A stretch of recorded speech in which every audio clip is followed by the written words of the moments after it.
Cash is safe. I keep my money in cash so I don't lose anything. It's what people say when they're scared of the stock market, when they don't trust banks, or when they just want to feel like their money is secure. And it makes sense on the surface. Cash doesn't go down. It doesn't crash. You can't lose it to a bad investment. It just sits there, safe and steady. But here's the reality. Cash is quietly killing your wealth. Inflation is eating your money every single day. Right now, inflation's running around 3% annually. That means if you have $10,000 in cash, after 1 year, it's only worth $9,700 in actual purchasing power. You didn't spend a cent, but you lost $300 anyway. Over 10 years, that same cash loses 20 to 30% of its value just sitting there. The number on the bills stays the same, but what you can buy with it shrinks. So while you think you're protecting your money by keeping it in cash, you're actually guaranteeing a loss. You're choosing the certainty of losing to inflation over the possibility of market risk. And that's the irony. People hold cash to avoid risk, but cash is the riskiest long-term position you can take. If you want your money to actually hold its value, it needs to be working, invested,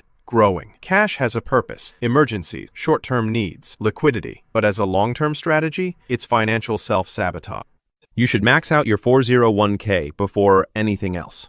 Financial advisors love to say, max out that 401k. It's the advice that gets repeated everywhere. Contribute the maximum, get that tax advantage, secure your retirement. Sounds responsible, right? And in a lot of cases, it is. Retirement accounts are powerful. Tax-deferred growth, compound interest over decades, employer matching, all of that is great. But here's the reality. Maxing out your 401k isn't always the smartest first move. If you're sitting on high-interest debt, paying that off first makes way more sense. Think about it. Your credit card is charging you 20% interest. Your 401k might return 7% on average. You're losing 13% by prioritizing retirement over debt. The math doesn't work. You're bleeding money trying to build wealth at the same time. So what's the smart order? Get your employer match first. That's free money. Don't leave it on the table. Then tackle high-interest debt. After that, build an emergency fund so you're not forced to go back into debt when life happens. Once those boxes are checked, then you can think about maxing contributions. The point is, personal finance isn't one size fits all. What works for someone debt-free with stable income doesn't work for someone drowning in credit card payment. Maxing your 401k is a good goal, but it's not always step one. Gold is the safest investment. When everything crashes, gold holds value. It's the doomsday investor's favorite line. Stock market tanks? Gold's got you. Economy collapses?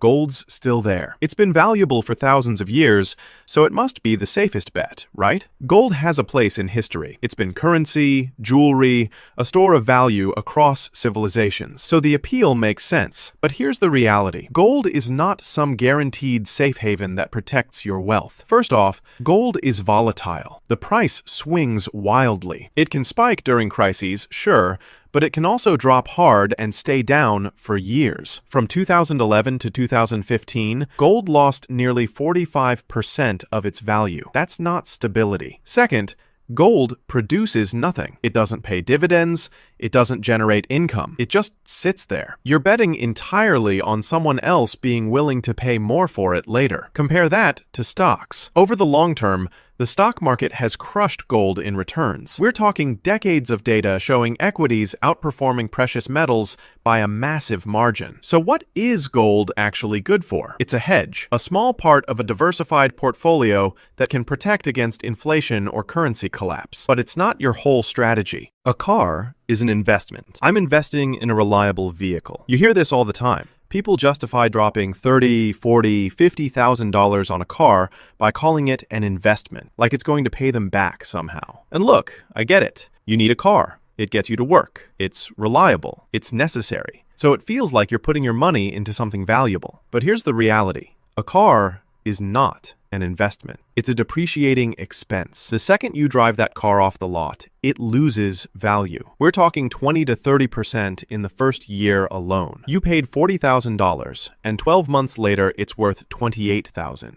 That's not an investment. That's financial bleeding. Over the next few years, it keeps losing value. Maintenance costs go up. Repairs start piling on. Insurance, registration, gas, it's all money going out, never coming back. An investment is something that grows in value or generates income. Real estate can appreciate. Stocks pay dividends. Businesses produce profit. A car? A car just costs you money until you sell it for a fraction of what you paid. Now, are there exceptions? Sure, classic cars, collectible vehicles, rare models that actually appreciate over time. But let's be honest, you're not buying those. You're buying a Honda or a Toyota to get to work. So call it what it is, a necessary expense, a tool, a depreciating asset, but not an investment. Crypto is the future of money. Get in now or regret it forever. That's the battle cry. Cryptocurrency is going to replace traditional currency. Banks are going to collapse, and early adopters are going to be the new millionaires. You don't want to miss out,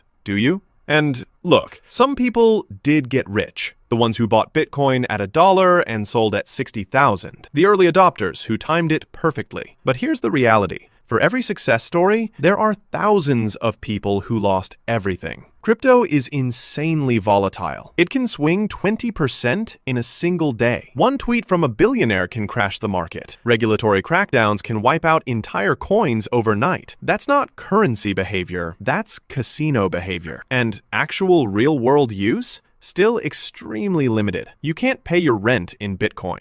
Most businesses don't accept it. Transaction fees can be absurd. It's slow, it's clunky, and for everyday purchases, it's basically useless. So what is crypto actually? It's a speculative asset. Maybe it has a future in finance. Maybe blockchain technology changes things long term. But right now, it's gambling, not investing. If you want to throw some money at it, fine. Treat it like a lottery ticket. Only bet what you can afford to lose entirely. But if you're sitting there thinking crypto is going to replace the dollar and make you rich, you're not investing. You're hoping. You need a financial advisor to invest. Investing seems complicated, so you need to pay an expert, right? The stock market, bonds, asset allocation, rebalancing, it all sounds like a foreign language. Surely regular people can't navigate this without professional help. And that's exactly what the financial industry wants you to think. For most people, investing is absurdly simple. You don't need someone in a suit to do it for you. Index funds and ETFs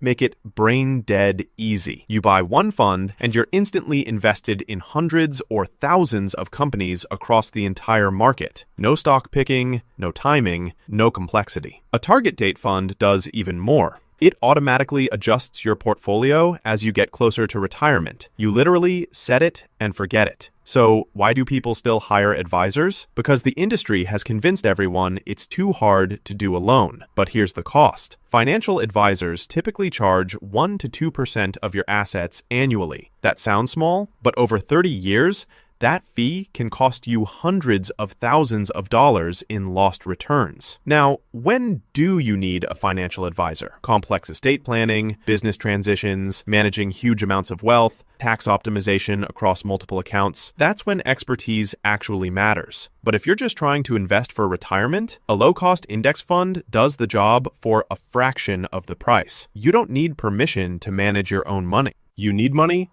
to make money. The classic excuse for why you're not investing yet. I'll start when I have more saved up. I'll invest when I can actually afford it. You need money to make money, right? It's the line people use to justify waiting, and it sounds reasonable. Investing feels like something for people with thousands sitting around, people who've already figured everything out. But here's the reality. You can start investing with $5. Literally $5. Fractional shares changed the game. You don't need to buy a whole share of Amazon or Apple anymore. You can buy a piece of one. Apps like Robinhood, Fidelity, and Vanguard let you invest whatever you've got, even if it's pocket change. And here's why starting small matters more than starting big. Compound interest doesn't care how much you start with. It cares about time. If you invest $50 a month starting at 25, by the time you're 65, that's over $150,000. Assuming average market returns. Wait until you're 35 to start, even if you're investing more per month, and you'll never catch up to the person who started earlier with less. The mistake people make is thinking the amount matters more than the habit. Start small, stay consistent. Let time do the heavy lifting. You don't need money to make money. You just need to start. You need a credit card to build credit. Everyone says, get a credit card or you'll have no credit score. You turn 18, and suddenly everyone's telling you the same thing. Get a credit card. Start building credit. You'll need it for everything. And look, it sounds logical. Credit cards report to credit bureaus. They show you can handle borrowed money. And over time, that builds your credit history. So the thinking goes, No credit card equals no credit score equals you're screwed. But here's the reality. Credit cards aren't the only way to build credit. Not even close. Your rent payments? Those can report to credit bureaus now through services like Rental Karma. You're already paying it anyway, so why not get credit for it? Utility bills and phone bills can help build your credit history through programs like Experian Boost. Those on-time payments you've been making for years can actually count toward your score. Then there are credit builder loans. You borrow a small amount, the bank holds it, you make payments, and by the end, you get the money back with a credit history built. You can become an authorized user on someone else's card. Their good payment history gets reported to your credit without you even using the card. Student loans, car loans, personal loans, all of these report to credit bureaus and build your history. So the truth? Credit cards are one tool. A useful one, sure, but they're not the only way in. Renting is throwing money away. Your parents probably told you renting is just making someone else rich. It's the advice that gets passed down like some universal truth. Stop wasting money on rent. Buy a house. Build equity. At least you'll own something. And on the surface, it makes sense. When you rent, you pay every month and walk away with nothing. When you buy, that monthly payment goes towards something you own. Sounds like a no-brainer, right? But here's the reality. Buying a house costs way more than just the mortgage. You've got property taxes that never stop, homeowners insurance, maintenance and repairs that come out of nowhere, the roof needs replacing, the furnace dies, the plumbing breaks, and all of that is on you. Then there's the down payment. That's tens of thousands of dollars up front that could have been invested elsewhere, growing over time. In many markets, when you actually run the numbers, renting and investing the difference beats homeownership by a lot. You're not throwing money away. You're buying flexibility and liquidity. Plus, if you're not staying in one place for at least 5 to 7 years, the closing costs and transaction fees wipe out any equity you might have built. So when does buying make sense? When you're settled, when the market supports it, and when you actually want the responsibility. You can time the market. Buy low, sell high. Sounds simple enough, right? Sell everything, then buy back in at the bottom. You'll make a fortune. That's the dream. And it's exactly what millions of people try to do. They watch the news, follow trends, read predictions, and convince themselves they can outsmart the market. But here's the reality. You can't. And neither can the professionals. Study after study shows that even expert fund managers with entire teams of analysts fail at timing the market consistently. The ones who get it right once, they rarely get it right twice. It's basically luck disguised as skill. And here's the kicker. Missing just the 10 best days in the market over a 20-year period can cut your returns in half. Think about that. 10 days out of thousands, and your entire strategy falls apart. The problem is, those best days usually happen right after the worst day. So if you panic and sell during a crash, you miss the recovery. You lock in losses and miss the gains. The data is clear. Time in the market beats timing the market every single time. So what actually works? Dollar cost averaging. Buying consistently, whether the market's up or down. Staying invested long term. Ignoring the noise. You're not smarter than the market. Nobody is. Stop trying to beat it and just ride it. Paying off your mortgage early is always smart. Being debt-free sounds like the dream, right? No more monthly payments, you own your home outright, financial freedom. So naturally, you should throw every extra dollar at your mortgage and pay it off as fast as possible. And emotionally, that feels amazing. There's real psychological value in owning your home free and clear. But here's the reality. Mathematically, it's not always the smartest move. If your mortgage rate is 3% and you can invest that money and get an average return of 8%, you're losing money by paying off the mortgage early.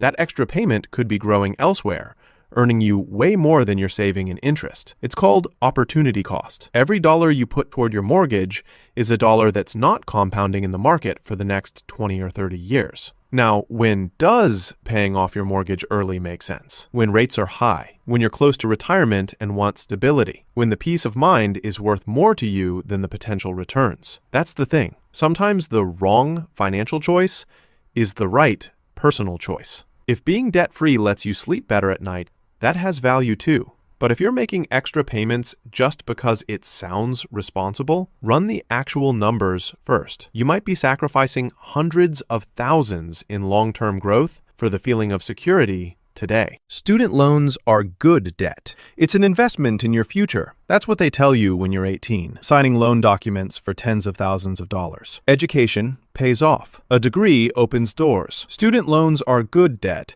because they're helping you earn more later. And sometimes that's true. Sometimes. But here's the reality. It depends entirely on the degree, the school, and the career field you're going into. An engineering degree with $30,000 in debt, that can work. You graduate, get a solid paying job, pay it off in a few years, and move on with your life. An art history degree with $200,000 in debt from a private university, that's financial suicide. You're starting your career already drowning, and the income isn't there to justify it. The trap is that student loans follow you forever. You can't discharge them in bankruptcy. They don't go away. Miss payments, and they'll garnish your wages. Default, and your credit is destroyed. So the real calculation isn't, is college worth it? It's, is this degree from this school at this cost worth it compared to what I'll actually earn? Because a $100,000 education that leads to a $40,000 salary isn't an investment, it's a trap. Student loans can be good debt if the numbers make sense, but too many people take on massive debt without ever running those numbers, and by the time they realize the math doesn't work, it's too late.